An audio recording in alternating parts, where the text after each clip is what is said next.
Okay, once you learn your basic power rule and you start taking different kinds of derivatives, you'll quickly learn that if you start with something like y equals x plus 1 times x plus 1, probably the simplest thing to do before taking the derivative is to actually multiply these two binomials.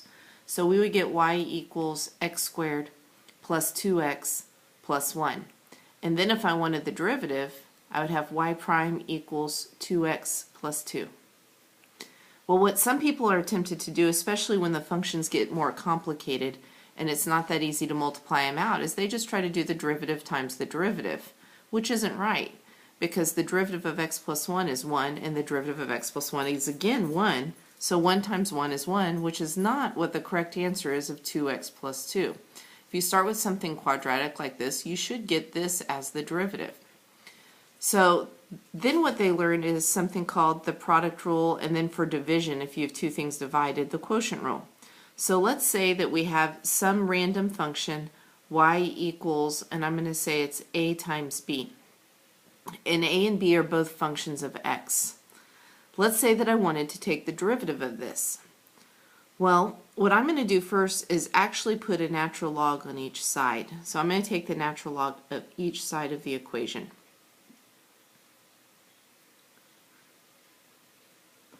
Okay, so my next step is that I'm actually going to use my logarithmic properties, and we know that logarithms are really exponents, and this multiplication here is really associated with addition. So we have the natural log of y equals the natural log of a plus the natural log of b, and it's easy to remember because when you multiply two things by the same base, you'll really add the exponents in. So multiplication and addition are associated. So what I'm going to do next is actually take the derivative of each term. Now to do that, you would actually have to know how to do the derivative of the natural log of x or the natural log of u. So just a reminder, if you have y equals the natural log of x, and we look at the graph, it looks something like this. So the slope of this graph is positive, but it's decreasing. It starts off steep and then it flattens out. So if I draw y prime, I'm going to get something that looks like this. It's positive, it's a positive slope, so it will be above the x-axis, but it's starting really steep and getting really close to 0 as x gets larger. So my y prime, and you'll recognize half of this rational function, here would be the other half that's not part of your derivative because you can only have the natural log of a positive number. But this would be y prime equals 1 over x. So if I actually use the chain rule with this and I start with the natural log of u, then my y prime will be 1 over u times u prime.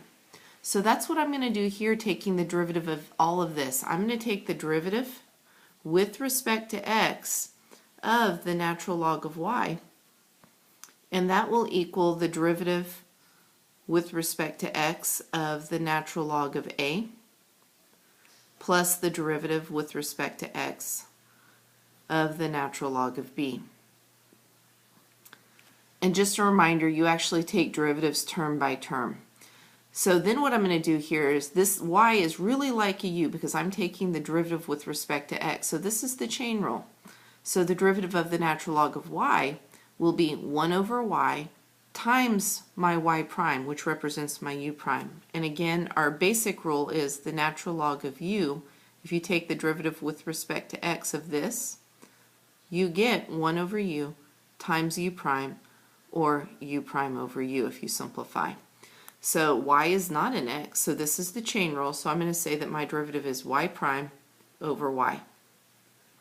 I take the derivative of this, you'll notice this is an a, and a is some function of x, so this will equal a prime over a. Plus, this is the natural log of b, b is some function of x, so I'll say it's b prime over b. And then what I'm going to do is actually add these two fractions together. So I'm going to say y prime over y equals, and I need a common denominator, so I'll multiply these two denominators, a times b. Well, I multiplied this a times a b, so I also have to multiply this a prime times a b. So it's a prime times b plus, I look at this b prime, and I multiplied the b by an a, so I have to multiply b prime by an a. So we have the beginnings of a formula here, but my goal was to get y prime, to get the derivative of y. So what I'm going to do is multiply both sides by this y here to get the y prime by itself. So y prime equals a prime b plus b prime a over ab times y. Well, when I go up to what I started with, y equaled a times b. So instead of writing a y here, I'm going to say a times b. And if you look at this, my a times b on the bottom and my a times b, which is really my y, cancel out. So the derivative of my y will equal a times a prime b plus b prime a. Now it's important to note that multiplication is commutative, so this could be b times a prime, and this could be a times b prime. And addition is commutative, so this term could be second and this term could be first. That truly doesn't matter. What I generally teach my students is that if you start with y equals ab, our y prime will equal the first function times the derivative of the second, so a b prime plus the second function times the derivative of the first. And this in any form is what we call the product rule. If you start with the product of two different functions, this is what their derivative is. Now you don't have to learn the product rule because you could just do it with logarithmic differentiation, take the natural log of both sides and go from there. But it's easier just to know the simplified version. So we're going to do the quotient rule as well. So for the quotient rule, you start with two functions that are divided. So I'm going to say in this case a over b, where a and b are both functions of x, so obviously y is as well. So I'm going to take the derivative with respect to x. Oh, I'm sorry, the first thing I'm going to do is not take the derivative. I'm going to take the natural log of both sides. So I'm going to say the natural log of y equals the natural log of a over b. And then we know that division is associated with subtraction with natural logs. When you divide two things with the same base, you subtract their exponents. So I'm going to say the natural log of y equals the natural log of a minus the natural log of b. And then I'm going to take the derivative of each term with respect to x. So we're going to be doing the same thing we did for the product rule. So the derivative of the natural log of y would be y prime over y equals the derivative of the natural log of a prime over a, minus b prime over b.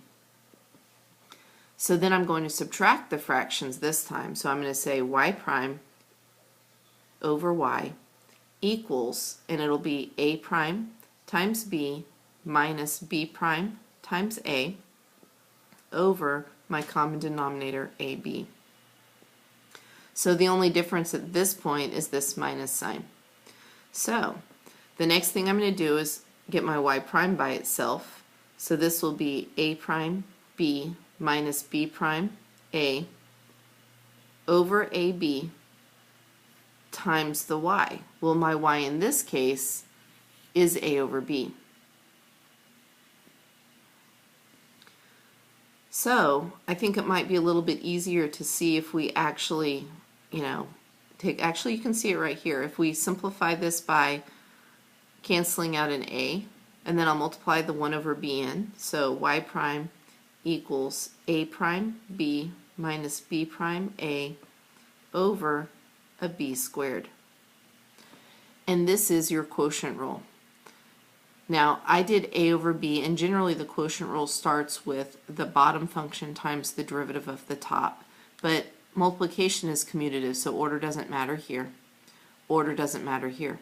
Order does matter here because subtraction is not commutative. 2 times 1 is not the same thing as 1 minus 2. So if you do these in the wrong order, you'll get the derivative that's opposite in sign from the one you actually wanted, and it's over the bottom squared.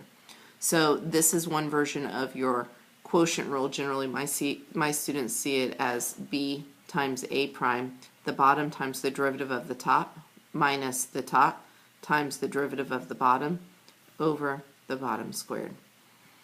And that is your quotient rule.